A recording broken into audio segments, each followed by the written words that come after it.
Hello, everyone. Very excited to be on this panel, which I think will address a lot of really fascinating ideas of the domestic and how Twain thought of it, how Olivia thought of it. But my talk for today is going to be called Mark Twain's False Alarms. In 1871, Samuel and Olivia Clemens moved to Hartford, Connecticut, and became neighbors with a number of prominent and literary figures: the Stows, the Twitchells, the Warners, the Hookers, the Gillettes, and the Burtons. The feel of these nice homes, which the Hartford Post declared had the atmosphere of holy domesticity, is perhaps best described by the Emerson quote atop the Clemens' family mantelpiece: "The ornament of a home is the friends who frequent it." However, this quote originated in a much less cozy context. Emerson's 1870 collection of essays, Society and Solitude.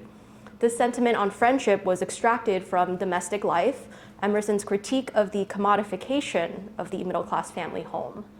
"Give us wealth and the home shall exist," he writes, "but that is a very imperfect and inglorious solution of the problem, and therefore no solution." In another declaration, Emerson states, "Good housekeeping is impossible. Order is too precious a thing to dwell with men and women."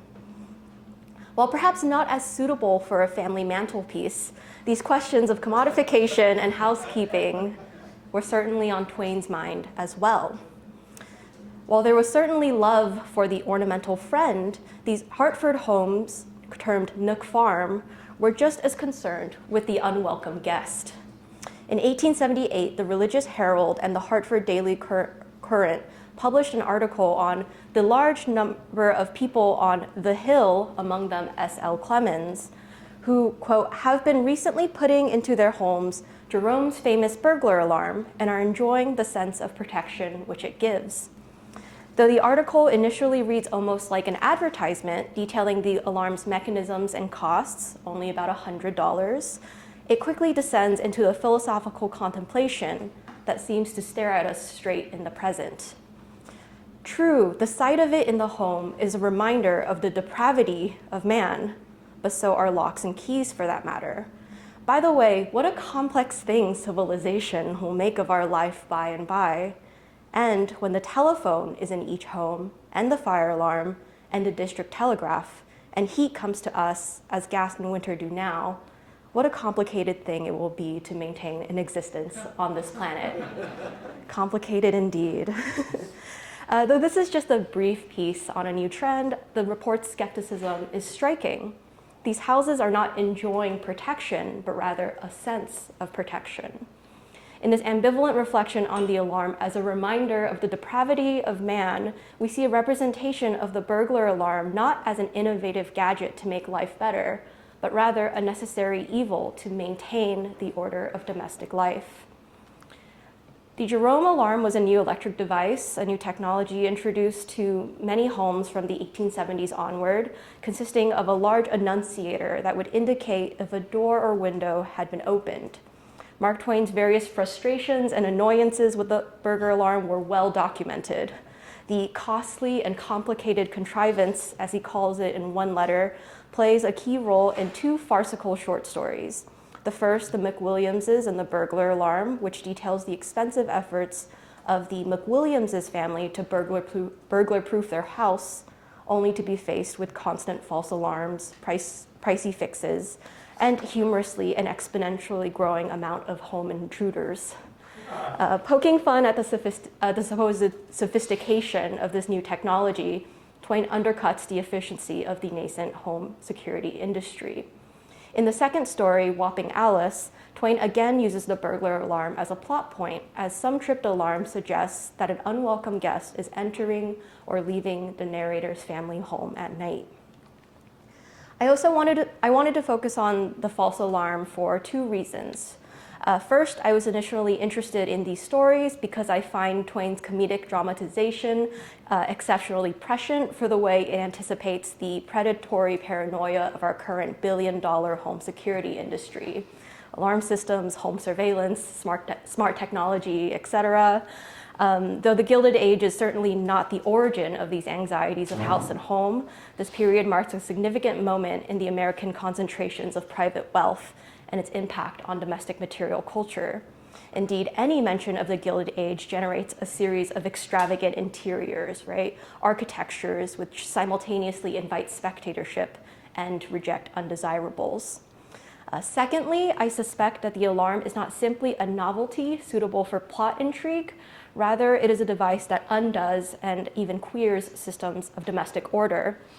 By analyzing the failure of the burglar alarm to meaningfully protect either person or property in these stories, I suggest that Twain's humor purposely foils the alarm's modern promises of authoritatively protecting, controlling, or exercising mastery over the interior domestic space and its boundaries. Narratively speaking, the alarm points to and amplifies a narrative expectation. It declares something is happening, something against the household. Twain's malfunctioning alarms in the McWilliamses creates a humorous scenario in which the alarm sounds when there is in fact no danger and stays silent when burglars do appear. This loss of mastery takes on another note in Wapping Alice, which offers that wealthy households often fantasize about their own intruders and use those fantasies to enforce and shape traditional ideas of family and home, whether that is marriage, the shape of the family, or housekeeping.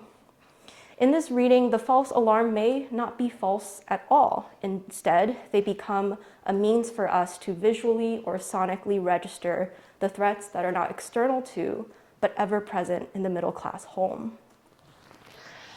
As the home was increasingly configured as a space at risk of invasion in the 1870s, more and more homes and businesses installed these burglar alarms. Newspapers from the 1870s and 1880s became aware of this new invention and published stories on the topic. These included advertisements, but more importantly for this talk, newspapers included a wide variety of stories that involved malfunctioning alarms. These range from stories on their errors, their inefficiencies, to the unpredictability. For those who can't see the headlines, I'll just read them off for you. Victim of the alarm, a Chicago man's wife took him for a burglar by mistake, beaten with a rolling pin. Killed by a burglar alarm, peculiar death of a well-known woman physician in San Francisco. Shocked by electricity, caught by his own burglar alarm, the unpleasant predicament of a Massachusetts ex-chief of police. So there's a little idea. So these are some of the more direct headlines. Here's two images from stories that were published around burglar alarms, one in the Ladies' Home Journal, another in Frank Leslie, and you can see there's a lot of sort of drama happening here, a lot of sensation. This is just one I like. I don't have a reading of it. Toots the cat that set off a burglar alarm. I liked it. I wanted to put Toots in because I thought it was quite sweet. Certainly there were also stories about alarms scaring away intruders or assisting in the apprehension of a criminal. There were customer testimonies, though this one from the Hartford Courant, which simply reads, "This one worked." The burglar alarm did the business, makes me think that people were quite familiar with the inconsistencies of the alarm. Now, the alarm has an infinite amount of issues in Twain's 1882 story, The McWilliamses and the Burglar Alarm. In this humorous tale, Mr. McWilliams recounts an oppressively large alarm annunciator, the defect of the cook's morning arrival triggering the alarm daily, 300 to 400 false alarms, and repeated failures to correct new defects in the security system despite accumulating costs. This aggravation culminates in McWilliams's bitter decision at the story's conclusion to remove the alarm, trade it for a dog, and then shoot the dog. The story's final lines declare, "I don't know what you think about it, Mr. Twain, but I think those things are made solely in the interest of burglars. Yes, sir, a burglar alarm combines in its person all that is objectionable about a fire, a riot, and a harem, and at the same time had none of the compensating advantages of one sort or another that customarily belong with that combination." I'll note harem is an exceptionally interesting addition to this list of disasters, suggesting that there is something promiscuous about the burglar alarm, that the intrusion upon a domestic space is always, in some sense, a bodily or sensual one. With this in mind, I'm thinking of how something like Sarah Ahmed's theorization of orientation might allow us to read the manipulation of an alarm in Wapping Alice as a queering of space, a redirection of desire, which engages with the spatiality of sexual desire. The alarm gained a more shadowy quality in Wapping Alice, a semi-fictional story inspired by the Clemenses' English maid Lizzie Wells. The story goes, a burglar alarm tripped from the servants' quarters revealed that Wells had let a man, a young mechanic named Willie Taylor, into the home. In light of these visits and Wells's confessed ruination, Wells and Taylor were married with the intervention of Twain. Twain first wrote the story in 1897 and then reworked it 9 years later with significant changes. What was originally a first-person narrative became focalized through a Southerner named Mr. Jackson, who relays the story to the narrator on a ship in the Indian Ocean. The most significant change was in the character based on Wells. Wapping Alice. Wapping is a reference to her home in England. We're told that this nickname arises from a need to distinguish her from our other Alice, the colored cook. In the later edition, Alice is a man in disguise. This change turns the conclusion from a marriage destined to save the maid from moral ruination into a farcical same-sex marriage a la Some Like It Hot. There's undoubtedly a sense of incompleteness to the tale, which leaves multiple loose threads and ends very abruptly. We never learn why Alice dresses as she does. The narrator declares why he unsexed himself was his own affair. This fact is presented at the very opening rather than as dramatic reveal at the end, and even the narrator admits that he could only see Alice as female. It is awkward and unhandy to call it anything but she.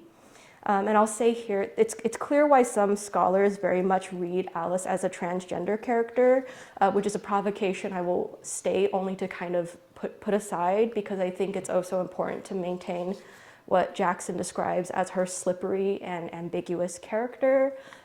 What I want to highlight in my talk is the fact that Alice's gender and her presentation makes her a particularly intriguing figure as the trigger of the story's theatrical alarms, which culminate in a different kind of false alarm, the false seduction accusation directed at the gentleman visitor. The gentleman character, the avatar of the local boy Willie Taylor, is comically a virile young Swede named Björnsson Björgensen. I've been practicing that all week. I'm really glad I got it right. Jackson's narrative begins with Alice's hiring and a tripped alarm soon after. When Jackson first sees the set-off tabs of the alarm's annunciator, he is more intrigued than frantic. After the first incident, he declares, "The mystery was not wasted on the family. It made plenty of good talk for us at breakfast." We're told eventually that Alice learns about the burglar alarm during this conversation, and it's discovered that the offending pegs have been filed down, so the alarm cannot be set off again. However, a second burglary occurs a couple months later. One of Jackson's servants recounts seeing a mysterious man zip out of the house, though he also realizes that nothing has been stolen. In the confusion, the servants agreed on burglary as the story to tell the press and public. The events cast suspicion on Alice as Jackson and his servants speculate on whether Alice is maybe a drinker who disguises herself as a man, or more simply, if she, quote, ain't what she ought to be. When Jackson's suspicions lead to an inquest, Alice confesses that she has been letting Björgensen, who is out of work, stay in the house's cellar. Alice has not been sneaking outside the house, quite the opposite, she has been sneaking a man in it. Jackson is impressed by her kind-hearted act of charity, but complains about the underwhelming end of the mystery. "I thought there was going to be something dramatic, something theatrical, and now it's all spoiled. It's enough to make a man swear. You ought to be taken out and drowned for it. But never mind, let it go. There's nothing but disappointments in the world anyhow." A very curious reaction to discovering you're not being burglared. This prompts Alice to cry and explain Björgensen's refusal to marry her, which leads Jackson to intervene with his, quote, naive appetite for doing things in a theatrical way, with a relish. Despite Björgensen's denial of any sexual relationship and anger that he's been put into, quote, a game to force me to marry that lying baggage, the two are married. And marriage, of course, is a game. When Alice is revealed to be a man, the union loses all validity. Jackson explains Alice's motivations for spinning this tale at the conclusion. She explained that it had never occurred to her to make that dire charge against poor Bjorgensen till I complained that the outcome of the original episode wasn't theatrical enough. She thought she could mend that defect. Though scholarly examinations of Wapping Alice often focus on the so-called same-sex marriage that occurs at the conclusion, a false marriage that overwrites Alice's sexual manipulation, I inspect instead Alice's justification that her deceptions answered the family patriarch's complaint that the outcome of the original episode wasn't theatrical enough. I argue that while Alice appears at first glance like an invader, her role at second glance is that of a conspirator who makes visible and corrects the defects of the security network, defect being the term that Twain uses for both the malfunctioning burglar alarm in the McWilliamses and the lacking narrative of Wapping Alice.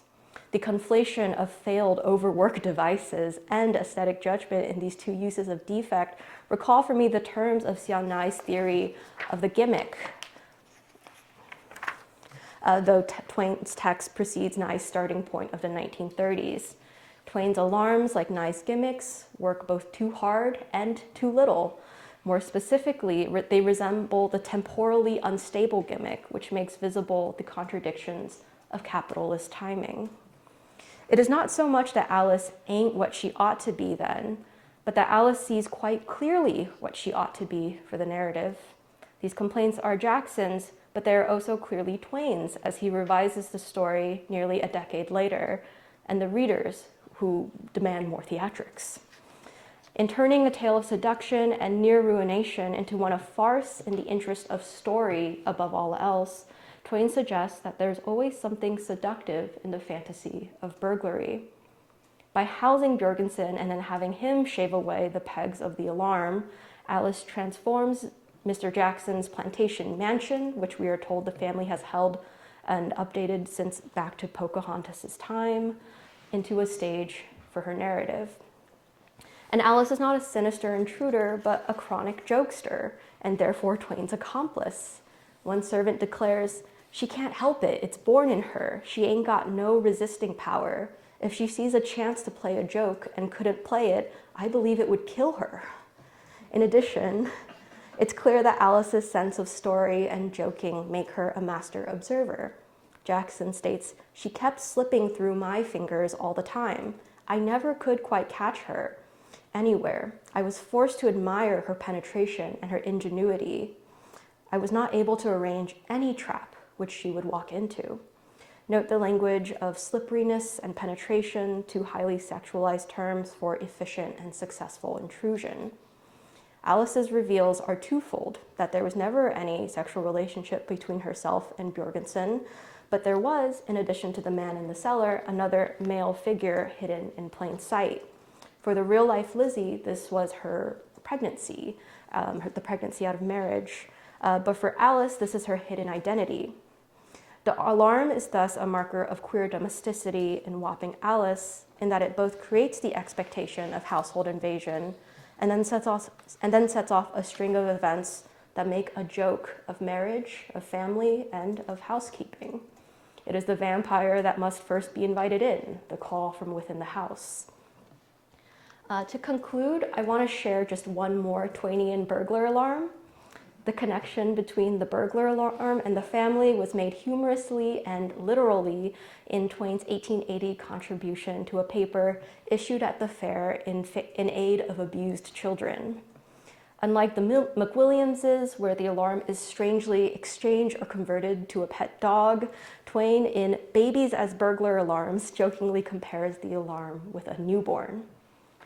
Why should I want a society for the prevention of cruelty to children to prosper when I have a baby downstairs that kept me awake several hours late with no pretext for it but a desire to make trouble?